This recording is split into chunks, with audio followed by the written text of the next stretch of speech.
Assalamualaikum warahmatullahi wabarakatuh. Alhamdulillah kita bisa berjumpa lagi dengan channel Pesantren Robin Jetis. Kalau dikatakan kalau nggak ngakui sanad ilmumu putus. Di Pondok Lirboyo, Ploso, Sidogiri, di mana-mana, di perpus, kalau ada 1000 kitab yang dibaca, itu yang karangan orang Yaman, nggak ada 1%, mas.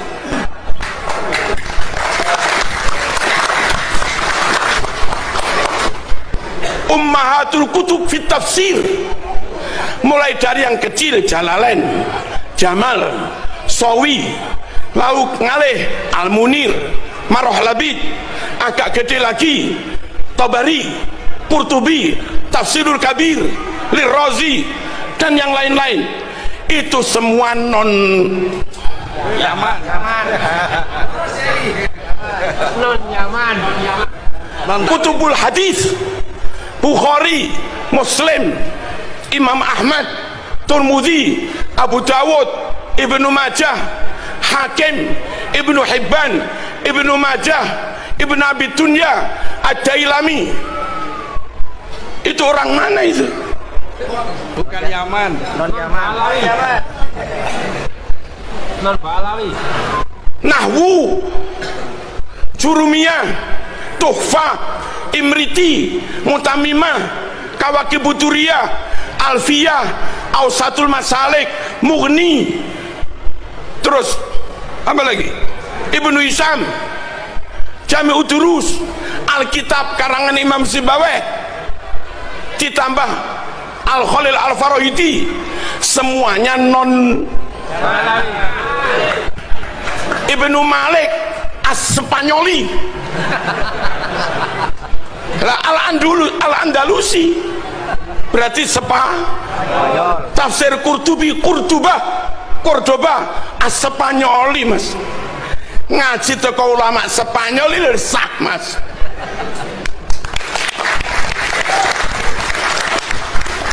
Kok sempit amat mikir. Fikih, wadeh, apa lagi? Mabatik fikhiyah, takrib, safina, kasyifah, Fathul Qorib, Bajuri, Tanwirul Qulub, Qalyubi, Bughyah, Nihatul Muhtaj, Wahab, Mu'in, Nihatul Zain, dan segala macamnya. Wong ndi kuwi sing aran? Halo. Halo. Yaman digoyai. Tasawuf adalah 1-2 Yaman, nggak ada 1% dari ribuan kitab. Masuk akalkah gara-gara nggak ngakuin nasabnya yang 1% ini, lalu yang 99% jadi batal semua? Abu Darem aja.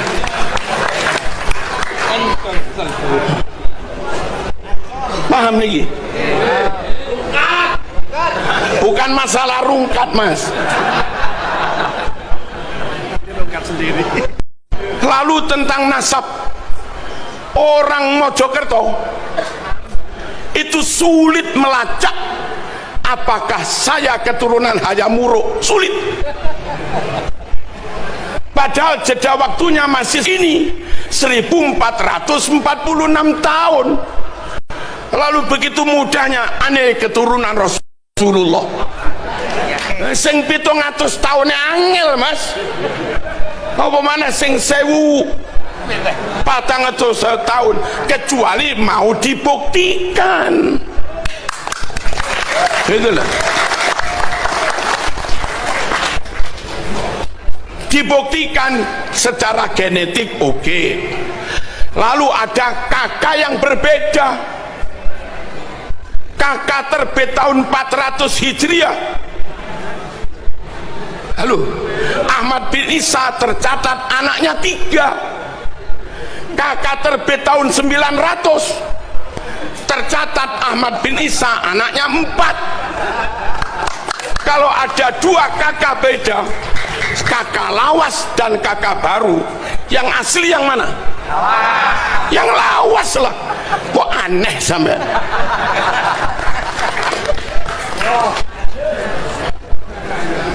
Dua kakak beda, yang asli yang lawas punya naskah Bukhari Muslim, naskah dari Mbah Yud saya, hadis itu nggak ada.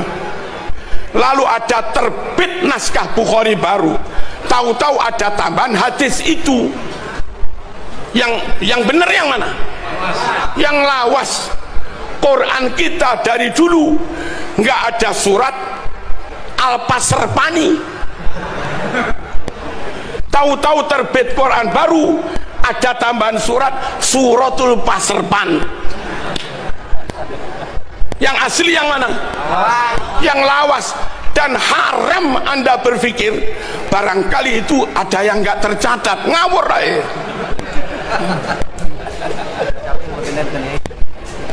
Kenapa?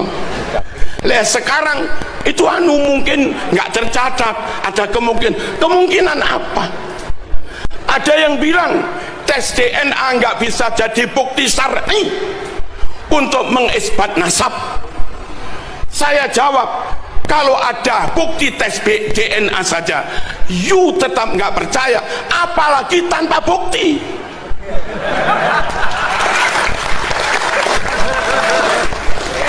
Logikanya kok aneh-aneh,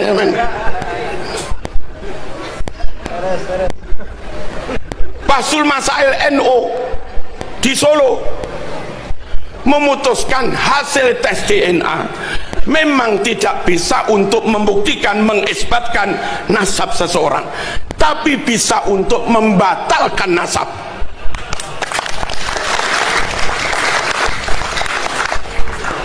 Nabi alim pinter, dia logikanya konyol. Weh, Nabi sabar jembar dodone, dek ngamuan, takbir prak, salah takbir. Terus ngaku keturunan Nabi, dites tak boron, dilacak nasabnya urut satu persatu per generasi tak boron. Buku yang katanya punya anak 4 dites pakai zat karbon untuk mengetahui nama keempat itu tintanya umurnya sama apa enggak. Kertasnya lebih lawas yang itu apa lebih lawas yang anak 3? Dites tak boron. Terus ngaku keturunan Nabi, udah rem aja. Mana yang negara? Kita harus menjaga kemurnian nasab Rasulullah Sallallahu Alaihi Wasallam, supaya orang yang kita tabaruki pasti qot'i 100% keturunan Nabi. Harus dijaga kemurnian ini. Khawatir kalau nggak dijaga, sembarang orang gampang ngaku keturunan, kadung ditabaruki pol-polan, kadung Gus Adi paringi mobil ben barokah, lah tiba keturunannya semprol ya apa.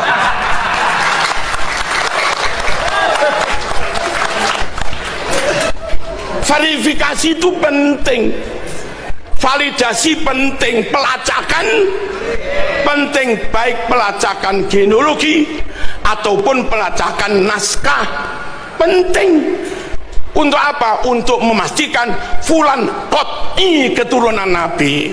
Kita sowan nggak rugi, salaman nggak rugi, sedekah nggak rugi. Kiai Marzuki Mustamar, beliau mengatakan bahwa ngapain kita bilang ya tarim wa ahlaha, wahai tarim dan penduduknya, mending kita itu membanggakan Indonesia. Orang yang hafal Quran di Indonesia lebih banyak, atau semacamnya, yang seolah-olah beliau itu sangat menolak kepada orang Indonesia yang memuji-muji penduduk Tarim atau Yaman. Nah, ini bukan perkara sulit, ini perkara yang sangat mudah untuk kita cari datanya, bahwa pujian Rasulullah Sallallahu Alaihi Wasallam kepada Yaman dan penduduknya sangat banyak sekali. dan hadisnya banyak yang sahih. Dan saya semakin yakin kenapa kemudian Kiai Marzuki Mustamar dipecat dari kepengurusan Nahdlatul Ulama. Ya karena mungkin ya beliau tidak terlalu NU, tidak terlalu Nahdlatul Ulama. Pemahaman dasar seperti ini saja beliau tidak faham gitu loh. Jadi saya kira beliau harus banyak belajar lagi. Jangan hanya mengandalkan apa-apa yang sudah dibaca kemarin. Coba perbanyak baca lagi. Ini bukan perkara sulit soalnya. Kayak gini saja beliau tidak faham gitu loh. Pertama, kita sebutkan di dalam kitab Bughyatul Mustarsyidin, kitab yang mu'tabar, dipakai di pesantren-pesantren besar, dan bahkan ulama Nahdlatul Ulama, ulama-ulama NU banyak yang menggunakan kitab Bughyah. Di dalam kitab Bughyah diterangkan secara tegas, Hadramaut mikhlafun min makhalifil Yaman al-asfal, wal mikhlaf al-qit'ah min al-iklim mushtamilah ala buldan wa mudun wa qura kathirah masyhurah bil khairi was salah wa a'zamu madaniha Tarim wa Shibam. Jadi Hadramaut adalah salah satu wilayah dari wilayah-wilayah negara Yaman bagian bawah. Istilah al-mikhlaf adalah bagian dari satu negeri atau daerah yang mencangkup beberapa daerah, beberapa kota, dan beberapa desa yang sangat banyak. Nah, Hadramaut ini terkenal dengan kebaikan penduduknya dan kesolehan penduduknya. Nah, wa a'zamu madaniha, kota terbesarnya adalah Tarim wa Shibam. Nah, ini keterangan di dalam kitab Bughyatul Mustarsyidin, kitab yang dipakai, yang dikaji banyak ulama dari kalangan NU, bahkan pesantren-pesantren besar, bahkan dalam bahthul masail antar pesantren sejawa dan lain sebagainya. Dan pujian Rasulullah terhadap Yaman banyak sekali. Makanya wajar kalau kita itu mengagungkan Yaman, Kiai. An Abi Hurairah radhiyallahu anin Nabi sallallahu alaihi wasallam, diriwayatkan dari Abu Hurairah bahwa riwayat ini dari Rasulullah langsung, atakum ahlul Yaman hum araqu quluban wa alyanu quluban wal iman yamanun wal hikmatu yamaniyah. Riwayat Imam Bukhari, hadis sahih. Kata Rasulullah, telah datang kepada kalian penduduk Yaman. Mereka adalah orang yang paling lembut hatinya. Iman berada di Yaman, dan hikmah ada dari Yaman, dari orang-orang Yaman. Kata siapa? Kata Rasulullah SAW di dalam hadisnya. Wajar kalau kita mengagumi orang-orang Yaman, dan bahkan hadis-hadis mengenai eskatologi, mengenai akhir zaman, Rasulullah rata-rata mengagungkan Syam dan Yaman. Sampai Rasulullah dulu mendoakan, Allahumma barik lana fi Syamina, berkahilah tanah Syam kami ya Allah, wa barik lana fi Yamanina, dan berkahilah tanah Yaman kami. Doa Rasulullah tidak akan pernah luput. Jadi kalau Rasulullah saja mendoakan kota itu, negara itu, tanah itu, dan penduduknya, maka wajar kita sebagai umat Nabi Muhammad SAW juga mengagungkannya, gitu loh. Hal seperti ini aja Kiai Marzuki Mustamar tidak faham, gitu loh. Bahkan rawa Abdul Razak Ani Bani Juraij qala balaghana anna tubba'an awwalu man kasal Ka'bah. Abdul Razak meriwayatkan dari Ibnu Juraij bahwa telah sampai riwayat kepada kami bahwa Tubba' atau As'ad adalah orang yang pertama kali menutupi Ka'bah, menyelimuti, menggunakan dengan kiswah Ka'bah. Dia orang mana? Orang Yaman. Bahkan Rasulullah melarang kita untuk mencaci dia karena dia telah Islam. Nah, pujian Rasulullah kepada penduduk Yaman banyak sekali. Bahkan an Imran bin Husain, riwayat dari Imran bin Husain radhiyallahu an, ata ahlul Yaman Rasulullah sallallahu alaihi wasallam. suatu ketika ada penduduk Yaman datang kepada Rasulullah. Faqalu, mereka berkata, ji'naka linatafaqquh fid din wa linas'alaka an awwali hadzal amr ma kana. Suatu saat penduduk Yaman datang kepada Rasulullah, belajar agama kepada Nabi dan bertanya tentang awal penciptaan semua ini, tentang Allah pertama kali.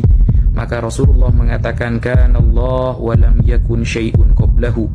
Allah ada, Allah telah ada sebelum segala sesuatu ada. Wa kana arshuhu 'alal ma', dan arsy-Nya berada di atas air. Tsumma khalaqas samawati wal ard, kemudian Allah menciptakan langit-langit dan bumi. Wa kataba fi dzikri kulli syai', dan Allah mencatat di Lauh Mahfuz segala sesuatu. Hadis riwayat Imam Bukhari. Nah, ini keutamaan ahlul Yaman, penduduk Yaman, bahwa mereka itu tolabul ilmi kepada Rasulullah, mencari ilmu. Makanya ada riwayat yang mengatakan al-fiqhu bil Yaman, fikih itu di Yaman. Maksudnya fikih apa? Orang-orang yang memahami kemudian Islam secara menyeluruh rata-rata ada di Yaman. Hadisnya ada itu. Nah, bahkan Rasulullah SAW mengatakan, qad ja'akum ahlul Yaman wa hum awwalu man ja'a bil musahafah. Telah datang kepada kalian penduduk Yaman, dan mereka adalah orang yang pertama kali datang dengan cara bersalaman, bermusahafah. Kita kalau datang bertemu orang salaman, itu awalnya dari ahlul Yaman, dari penduduk Yaman. Itu keutamaan mereka. Hadis ini diriwayatkan oleh Imam Ahmad, Imam Abu Dawud, dan Imam Bukhari di dalam kitab Al-Adabul Mufrad, wa huwa sahih, dan hadis ini sahih. Bahkan qala Ibnu Rajab Al-Hambali, ulama yang bernama Ibnu Rajab Al-Hambali mengatakan di dalam kitabnya Fadlu Ilmi Salaf ala Ilmil Khalaf, beliau secara tegas berkata, waqad syahidan Nabiyyu sallallahu alaihi wasallam li ahli Yaman bil iman wal fiqh. Nabi Muhammad telah bersaksi bahwa penduduk Yaman adalah orang yang beriman, orang yang paham agama Islam. Wa ahlul Yaman aqallun nasi kalaman wa tawassu'an fil ulum, dan penduduk Yaman adalah orang yang bicaranya sedikit tapi ilmunya luas. Lakin ilmuhum ilmun nafi' fi qulubihim wa yu'abbiruna bi alsinatihim, dan ilmu mereka ilmu yang bermanfaat fi qulubihim, di hati mereka, dan mereka menyampaikannya dengan lisan-lisan mereka, anil qadril muhtaj ilaihi min dzalika, hanya sekedarnya saja, sesuai sesuai hajat, tidak bertele-tele dalam hal menyampaikan ilmu. Wa hadza huwal fiqhu wal ilmun nafi', dan inilah yang dimaksud dengan al-fiqhu dan ilmu yang bermanfaat. Kata Imam Ibnu Rajab Al-Hambali. Keutamaan apa? Keutamaan penduduk Yaman. Masa begini saja tidak faham, Kiai? Mungkin itu yang bisa saya sampaikan. Wassalamualaikum warahmatullahi wabarakatuh.